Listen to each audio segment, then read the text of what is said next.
Welcome, Mr. Steve. Can you share? Yusuf did such a wonderful job there. I have nothing to say. Yeah, the subject of transcending, I have been teaching for 20 years. There's been a lot of question mark over the time whether to teach or not to teach the subject. And it's to the point where I've seen people, students, I see them for like 2 days and they go, and I see them for another 2 days and they go. So I don't get to spend so much time with the students. But, you know, they can learn Reiki 2. They can go to a friend's place. The friend says, hey, I don't feel comfortable here. Can you help me clear it? They collect some other friends together. Some of them have studied Reiki. Some of them haven't studied Reiki. And they'll just go along and, you know, deal with the energy in the place the best that they can. And, you know, 2 months later, 3 months later, they're still sick. And then, you know, I come along and identify that they still have other mindful energies with them and, you know, fix that problem up.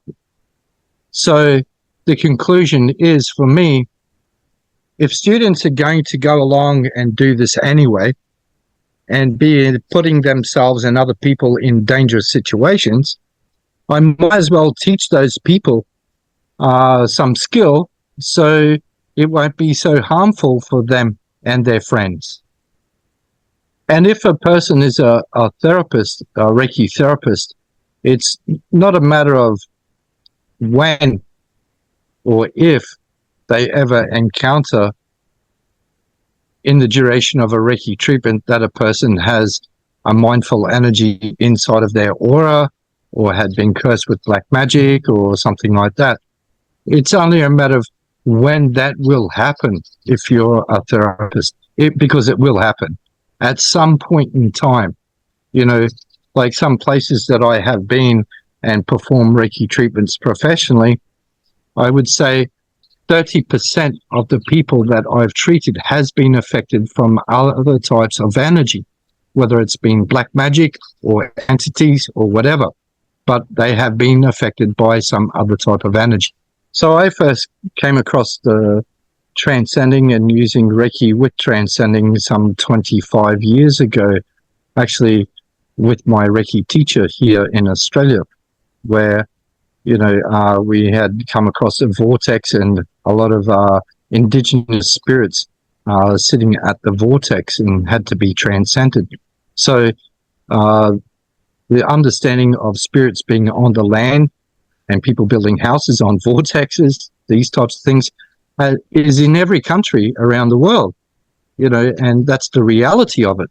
And so, you know, learning the contributing factors of, you know, what is a vortex and how is it there and what makes it a vortex and why do spirits get drawn to these locations, it's something of a, what could you say, a mission that I have been on for the last 25 years. So I've learned a lot. Over the years, you know, because originally I'm from Australia, I've spent a lot of time in Asia. You know, I've spent a lot of time teaching in China, you know, Taiwan and Thailand and Vietnam and quite a few, you know, just in the Asia areas where Feng Shui, the wind and water elements, the method itself is quite popular. But one thing that I did find is I actually taught a lot of people who have studied Feng Shui, Reiki, and also Transcending, because it's like a missing aspect of the skill set of a Feng Shui therapist or a Feng Shui master.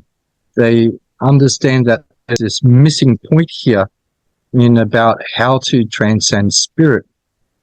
So I have to agree with Yusuf there. A lot of methods around the place and a lot of different nations, a lot of different shamans would be removing spirits, but not actually transcending. It is a completely different context. So having that understanding is very, very important. But I also like to share some aspects that maybe you haven't heard from me in the past. I have trained quite a few people in transcending that are around the world. I have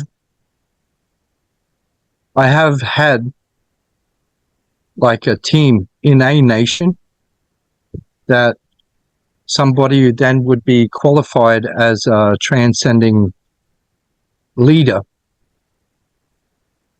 that has met certain requirements, and a lot of that is actually hands-on experiences of going to places and cleansing the land and the houses to have the ability to have more experiences in the area of land clearing to become a team leader. And that comes with a responsibility. But from my own personal experience of a team leader that left their students that were with them to be in a really messed up state for weeks and months afterwards, it did not make me feel good at all. So it's difficult to find somebody.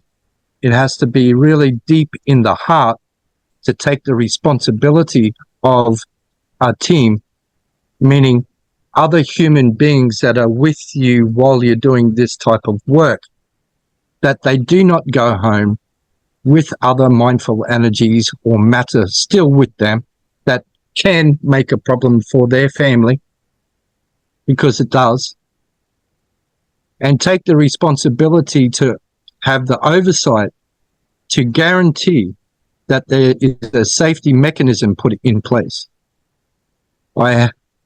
This is one of the reasons why I'm very cautious about who I work with in this field, because it can be very dangerous and it comes with a big responsibility. I've also, over the time, had a Reiki teacher who decided to teach transcending to meet the students that she had trained afterwards that were projectile vomiting for 1 month later and looking for a solution for their health. One of them reached out to me and asked for help. When I saw her, the amount of other energies that were still with her was absolutely mind-blowing, and I gave her some meditations to do to help clear herself. So transcending is a really important subject, but on the other hand, need to have really grounded, realistic approach, and do not overstep universal law. So I don't want to scare anyone, I'm just sharing here about the reality of life. Yeah. So I look at those people wanting to step into learning transcending. It's a soul calling. It's about your incarnate in this life. What you are doing here with your life as this incarnate. So it comes with a responsibility. But hey, a lot of you guys that I see here in this group talk, a lot of you have been healers for many lifetimes before. And what is the drawing to this type of work now? It's a soul calling.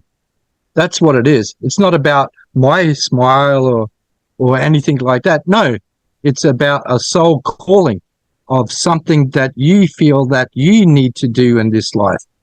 If you're here for just to learn and I understand some of you have been, the universe will give you a slap around and make you learn very quickly to fix up your mistakes. I don't have to say anything at all. So a big part of, when doing this type of work, for so long, learn a lot about respect. The land, every country has its own culture, has its own spirits related to that culture, meaning a mindful energy is a mind of you. That means a people in one nation, such as in Vietnam, look at all the spirits that are going to have a party for your new year coming up. Look at it. That's your culture. So there's just as many spirits or mindful energies in the spirit world as there are people. So if there's 100 million people in Vietnam, let's say there's 200 million spirits in Vietnam going to have New Year with you. Congratulations. Have a great party. That's the reality. So this is why it was mentioned earlier about peace. Because finding peace within yourself sometimes is not so easy, because life can be quite chaotic at times. But what we generate on the inside is exactly what we have on the outside, including in the spirit world. So that law of attraction does exist, or magnetism. But that same principle applies with the land that your house is on. But it's not just your energy. It's your husband, your wife, your girlfriend, your boyfriends, your children. Then there's the love of the family. Then there's ley lines, vortexes, water under the ground, energy impregnations into the land, and curses on the land.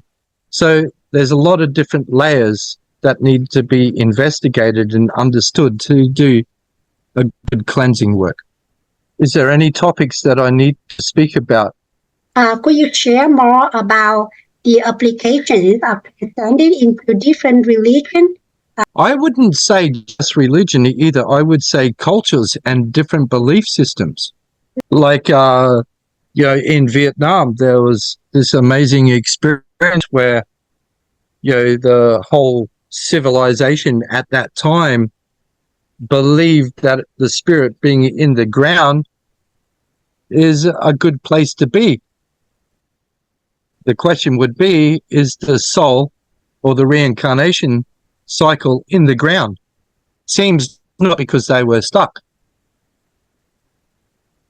They were sitting in the ground, underneath the ground, because the way that they believed, there's different types of teachings, not only religions, but also animism and these other differences in the cultural mindsets, and even tribes, for an example. They are all have different ideas, even with the death process and where the spirit would go. So if you're talking about the modern religions, because that's what they are, is modern religions, like, it's been said that humans have been on Earth here for around about 48,000 years. And so the last 2,000 years, it's a modern religion. So the modern religions, if we talk about them, how many people, or what's the percentage of a modern religion does a person believe? Some nations that I've been with, maybe Buddhist country, for an example, but only 10% of the population believe. Other countries may be Muslim countries, but only 10% of the people believe. So the question is, what happens to the other 90% of the spirits that don't believe? And that's only the modern religion that I'm talking about. So if you talk about America, for an example, there was a lot of different teachings in all the different land, all that area from Canada down to Mexico with the native people. They had different teachings and different beliefs from different tribes throughout. And then here in Australia, there was Aboriginal people throughout. Same in Thailand, same in Vietnam, Indonesia, and the list goes on, every place. So when talking about belief systems, for an example, the question would be, what do you believe? So I often say to students, for an example, I don't care what they believe. If they want to have a golf buggy to come down, pick up their spirit and go back up to the heavenly planes, that's good, as long as they believe in something. Because in the areas that I've worked with in Transcending, and I've taught Transcending, whether it's in Taiwan, whether it's in Europe, whether it's in Vietnam or Thailand, there seems to be there's certainly a difference in the spirits. Yes. There's a culture connection with the land. And that is different from one nation to another. If it's a Buddhist country, are the spirits Buddhist? No. If it's a country that's labeled Christian, is it the spirits Christian? No. If it's a Muslim country, are the spirits Muslim? No. So need to really open the mind and be connected with the land and the nature, because all the old traditions were based on animism. So that includes spirits of animal kingdom. It also includes nature spirits. These aspects are dropped out of modern religion. So in the bigger picture, what I'm saying is every piece of land in a country is different. Every country is different. Every piece of land in that country is different. And every part of the land has a history too. So in simple terms, there's lots of work to do.